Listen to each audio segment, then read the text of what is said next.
Andrea Cincotta, a 52-year-old resident of Arlington, Virginia, was cherished for her sweet and gentle demeanor within her community. Employed at the Arlington Library, she had a remarkable ability to brighten the days of her colleagues.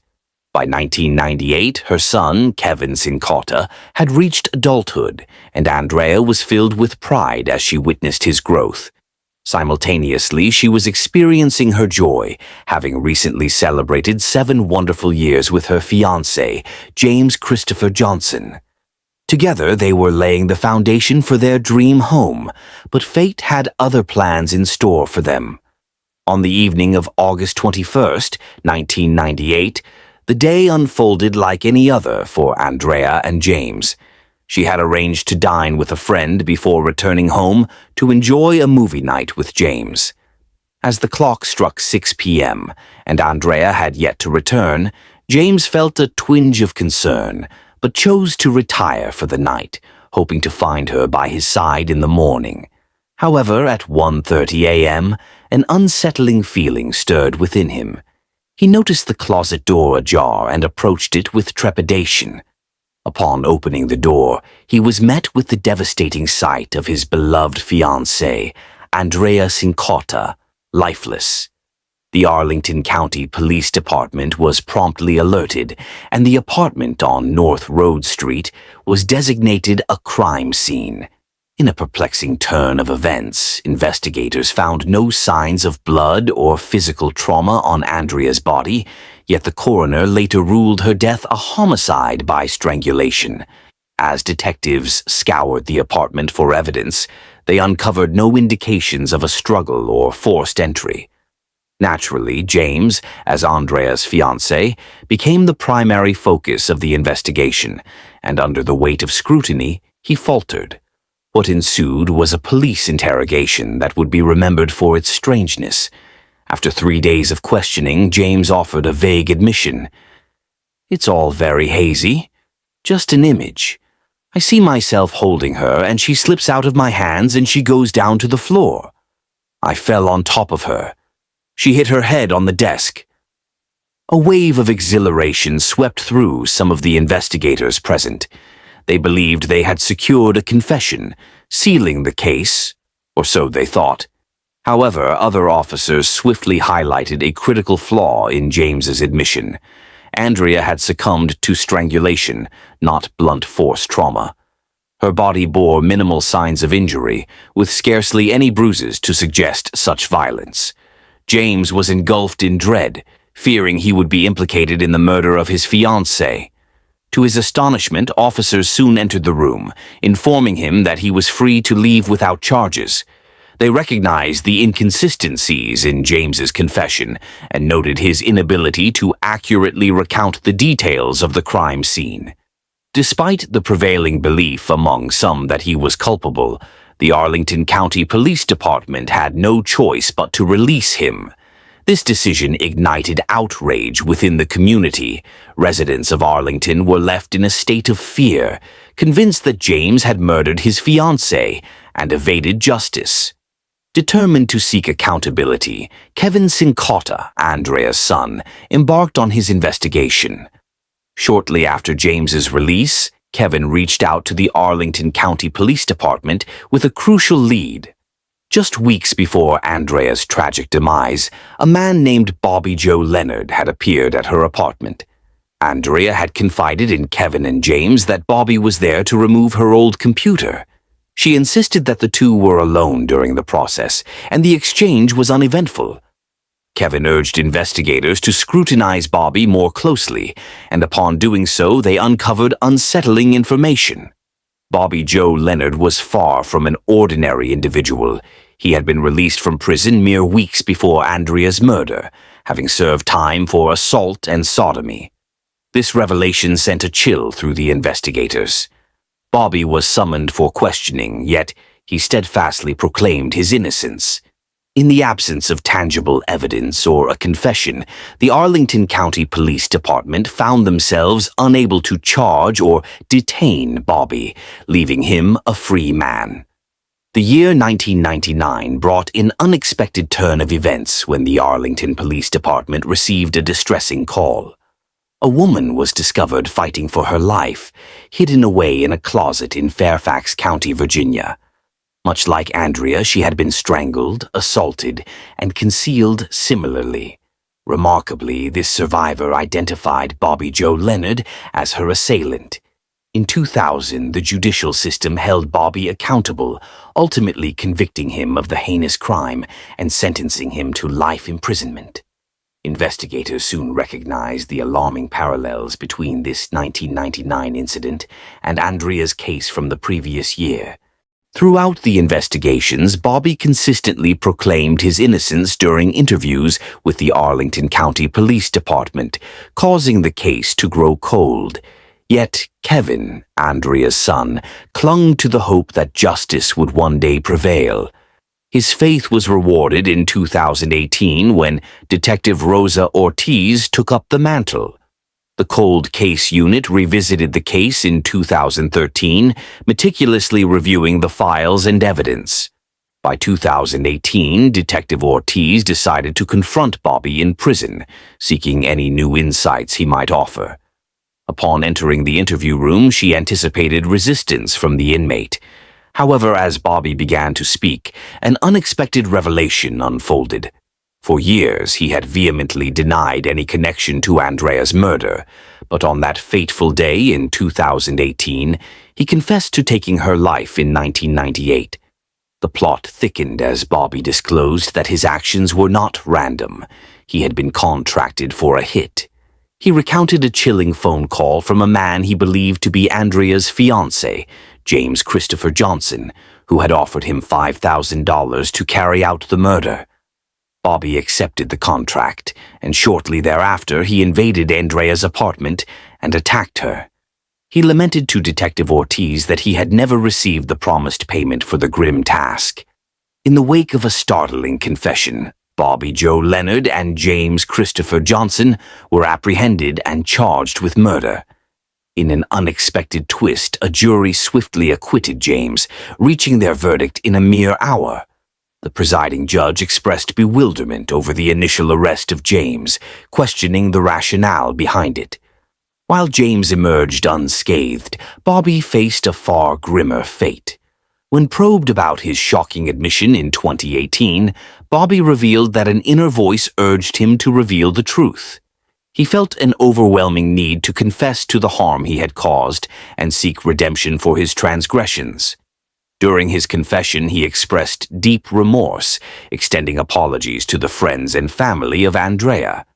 Ultimately, Bobby Joe Leonard was convicted of Andrea Sincotta's murder and sentenced to an additional life term to be served consecutively. Throughout the trial, Kevin delivered a poignant victim impact statement. "This crime didn't merely change my life, it obliterated it. I lost relationships, my emotional support system, and my entire family. The life I once knew is gone. I struggled to find a reason to continue living, but one thought sustained me: the need to uncover the truth about my mother so that I could finally grieve. Without understanding what transpired, true grieving remains elusive." Joette Marie Smith graced the world with her presence in 1949, born to Bill and Hattie Smith in the charming city of Omaha, Nebraska. Growing up in a vibrant Polish Catholic household alongside her 6 siblings, Joette emerged as a remarkable individual. Her spirit was a delightful blend of humor, radiance, and boundless energy, complemented by a profound sense of responsibility, diligence, and generosity. Always eager to lend a helping hand, she often shared food with those in need, embodying a true humanitarian spirit. Her affection for animals was unmistakable, as stray cats frequently found their way to her welcoming doorstep. After completing her education at St. Albert's High School in Council Bluffs, Iowa, Joette set her sights on a teaching career. She pursued this ambition at St. Benedict's College in Atchison, Kansas, where she earned her degree. However, destiny had a different path in store for her. Following her studies, Joette briefly resided in Colorado before settling in the picturesque San Lorenzo Valley, California, in 1973. There, she began her journey at a fruit and vegetable stand in Boulder Creek, which ignited her passion for culinary arts and inspired her to establish her restaurant. On May 1st, 1975, Joette opened the doors to her quaint eatery in Ben Lomond, aptly named Buffalo Gals. Despite facing initial hurdles, her venture flourished, drawing in both locals and visitors alike. The restaurant was a true reflection of Joette's vibrant personality, adorned with floral centerpieces, family photographs, her cherished pig collection, antiques, and a welcoming fireplace. Guests were enchanted by the warm hospitality and inviting atmosphere, making Buffalo Gals a beloved destination. A perfectionist at heart, Joette took great pride in her establishment. The standout feature of Buffalo Gals was its sophisticated and ever-evolving menu, crafted with care by Joette herself, who insisted on using only the freshest vegetables, a hallmark of her culinary philosophy. The restaurant also featured live music and offered T-shirts, enhancing its unique charm. At the pinnacle of her success, Joette became one of the most celebrated and adored figures in Ben Lomond. Despite receiving countless romantic proposals, this enchanting brunette chose to remain single, focusing instead on her thriving business and the joy it brought to her community. Joette regarded her business as her foremost commitment, pouring the majority of her time and energy into Buffalo Gals. Residing in a charming studio on Hillside Avenue in Ben Lomond, directly across from her beloved restaurant, she shared her home with her roommate, Rachel Devereaux. Despite their demanding schedules leaving scant room for relaxation, the two cherished their companionship and occasionally found moments to unwind together. One such evening was Sunday, March 27, 1983, when Joette and Rachel indulged in watching Thornbirds on television, savoring popcorn as they enjoyed each other's presence. After the 11 o'clock news, Rachel retired for the night, while Joette, though weary, remained awake to make a few phone calls. At approximately 11:15 p.m., she ventured to the River House restaurant and bar to purchase cigarettes. Although she seldom smoked, it was not uncommon for her to be out late, either socializing at bars or tending to her restaurant during restless nights. That particular night, the River House had already closed, prompting Joette to stroll to Henfling's Inn in downtown Ben Lomond. After acquiring a pack of cigarettes, a barmaid kindly offered her a ride home, but Joette graciously declined, opting instead for a leisurely walk under the stars. Tragically, she was oblivious to the fact that this seemingly innocent stroll would lead to her untimely fate. At around 11:50 p.m., Joette departed the bar but never returned home. By 3 a.m., Rachel awoke to the unsettling realization that Joette had not come back. Joette would never be seen alive again. Her absence lasted 2 agonizing days before her body was discovered on March 29, 1983.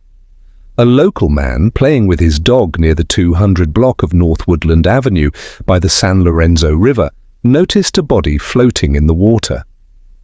Authorities later confirmed the identity as Joette Smith. Her lifeless form was found adorned only with a strand of pearls, a single nylon stocking, and one black boot ensnared in a tree limb within the river. The remainder of her clothing was located half a mile downstream on the riverbank, just beneath the bridge that spanned the water. Investigators determined that Joette was assaulted on the bridge, a mere 50 feet from her residence. The autopsy disclosed that she had endured a brutal beating and was manually strangled to death. The shocking nature of Joette's murder sent ripples of despair through the tranquil town of Ben Lomond, igniting a fervent call for justice among its residents. Despite their relentless pursuit, law enforcement faced significant challenges in identifying a suspect due to insufficient evidence. During the course of the investigation, detectives uncovered a disquieting detail. In the weeks preceding her tragic demise, Joette had conveyed a sense of impending doom. She confided in friends about her belief that her life would be short-lived, distributed cherished belongings, and reached out to loved ones to express her affection. This raised a haunting question. Did Joette possess knowledge of her assailant? While authorities could not definitively answer this, they had two potential suspects. The first was a tall, blonde man who had recently been seen following another woman in Ben-Lomond. The second was an individual who had previously damaged Joette's vehicle about a month prior to her death. Regrettably, neither could be conclusively linked to her murder, and the case grew increasingly cold. For 39 long years, Joette's family yearned for closure. Finally, in early 2022, breakthroughs in DNA technology illuminated the path forward. Investigators re-examined preserved DNA from the crime scene, leading them to identify 64-year-old Eric David Drummond as the perpetrator. Drummond had been on the investigators' radar since 1983 due to his extensive criminal history and his prior interaction with Joette, having once solicited her for a date at Buffalo Gals, which she declined. It is theorized that this rejection incited a rage within him, prompting him to follow her home and ultimately take her life. In August 2022, investigators secured Drummond's DNA, confirming its match with the evidence from the crime scene. However, before authorities could apprehend him, Drummond fled to the Sierra County hills and tragically took his own life. Although he evaded a trial, law enforcement remained steadfast in their belief that the evidence would have assuredly led to his conviction for Joette's murder. The community of Ben-Lomond, along with Joette's family, may find it challenging to achieve complete healing, yet after nearly 40 years, they have finally attained the answers and closure they so desperately sought. In the center of Knoxville, Tennessee, Buck Tom's Park may not have been the largest playground, yet it served as a cherished refuge for families seeking tranquility amid the city's lively atmosphere. During daylight hours, the park resonated with the joyful sounds of children playing and the gentle creaking of swings. However, as dusk fell, the park's peaceful ambience took on a more somber tone. For some, it became a hidden retreat to engage in secretive activities, cloaked in the shadows of night. On a fateful day, April 13, 1984, the calm of Buck Tom's Park was abruptly disrupted by a harrowing discovery that would leave the community in shock. What was uncovered among the trees and playground equipment that day would profoundly affect the town and linger in the memories of those who witnessed it. The tragic scene was first encountered by a young girl from a nearby neighborhood. With her innocent spirit and inquisitive nature, she had been exploring the park when something unusual caught her attention. It was the lifeless body of a woman. As she drew nearer to the figure lying still in a pool of blood, a wave of fear washed over her. The woman's face was hidden beneath dirt and leaves, but the girl's instincts told her that something was gravely amiss. Heart racing, she cautiously approached, only to recoil in terror at the horrific sight. The woman's clothing was in disarray, and her body bore numerous deep wounds. The little girl gasped as she noticed a broken knife lying ominously beside the victim. The sheer brutality of the scene was almost unbearable even for a child. Overwhelmed with fear, she sprinted toward the nearest adult, her voice trembling as she recounted the gruesome discovery. A sense of horror and panic surged through her, making it difficult to comprehend the atrocity she had just witnessed.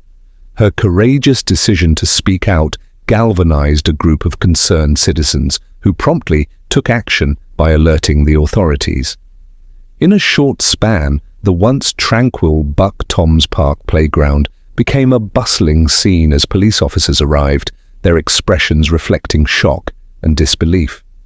The gravity of the crime was evident to all, yet questions lingered about who could perpetrate such an act.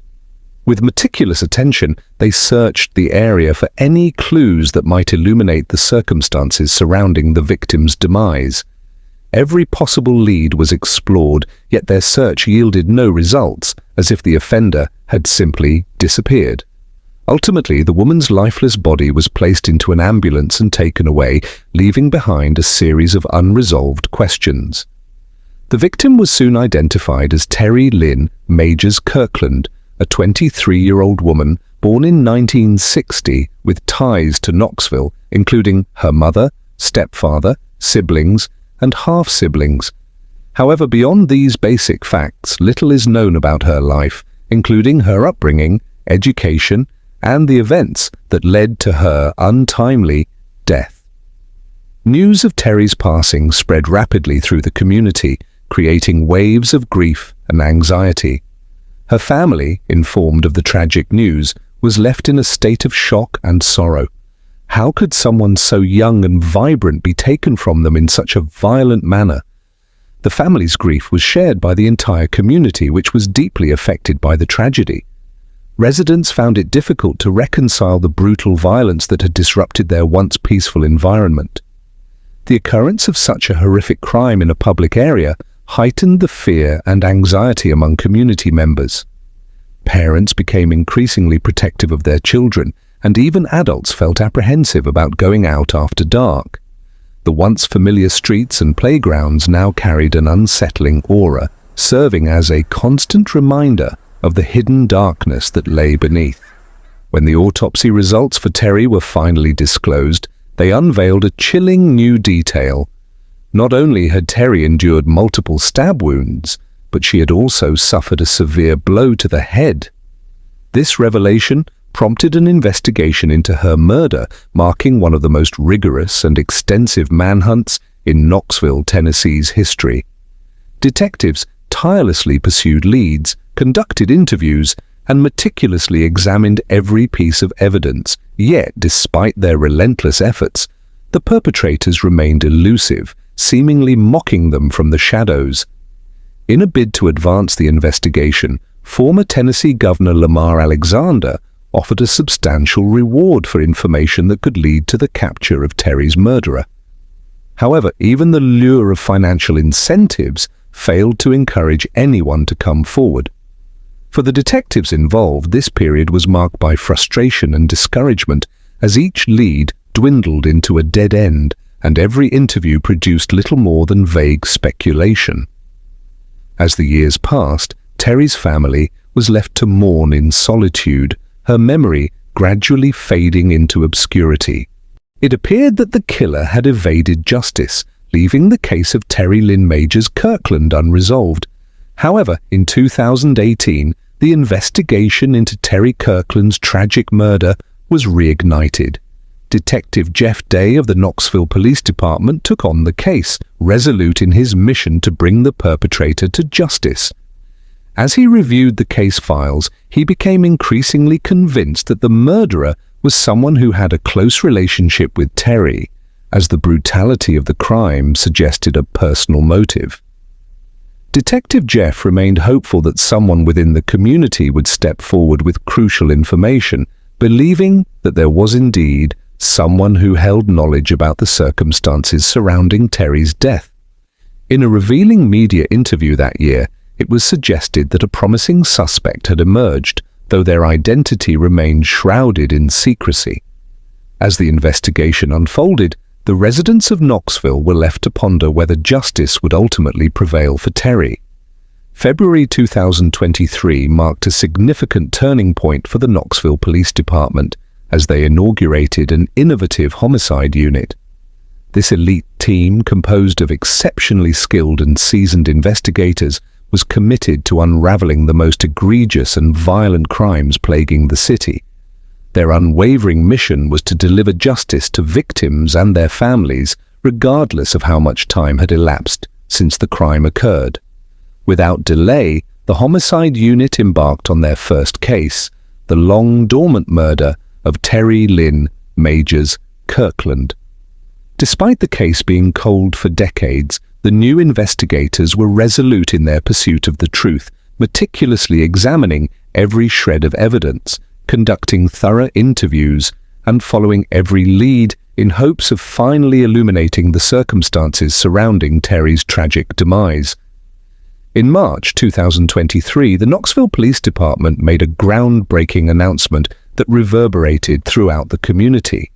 Remarkably, within less than a month of its establishment, the newly formed homicide unit had successfully cracked the case surrounding Terry's murder. While the police withheld the suspect's identity and the specifics of their investigative methods, they confirmed that the individual in question had passed away in 2021. The District Attorney General's office further asserted that sufficient evidence existed to pursue prosecution had the suspect been alive.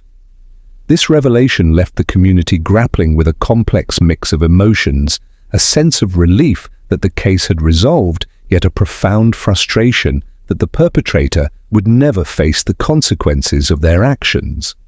For Terry's family and friends, this announcement offered a long-awaited sense of closure and tranquility after years steeped in uncertainty and sorrow. The intricacies of the investigation may still be cloaked in an enigma, yet the revelation of the killer's identity and their subsequent accountability provides a semblance of comfort. Perhaps in the future, the authorities will choose to unveil the methods behind their breakthrough in this case. For the moment, however, the community can find peace in the knowledge that the homicide unit has accomplished a remarkable achievement in a remarkably brief period.